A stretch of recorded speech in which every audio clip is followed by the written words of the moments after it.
मेरठ से next collar है माया। स्वागत है माया जी। हेलो। हेलो। बताइए, सवाल करिए। हाकिम जी से बात करनी थी। बात कीजिए। जी माया जी। हाँ हाकिम जी, राम राम। जी जय हिंद, आदाब।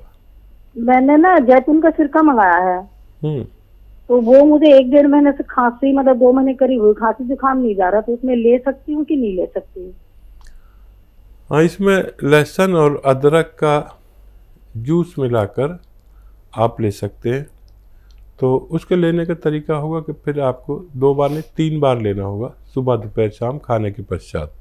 तो ये आपकी नज़ला खांसी की भी खबर बहुत जल्द देगा, वो भी ठीक होना मुमकिन है।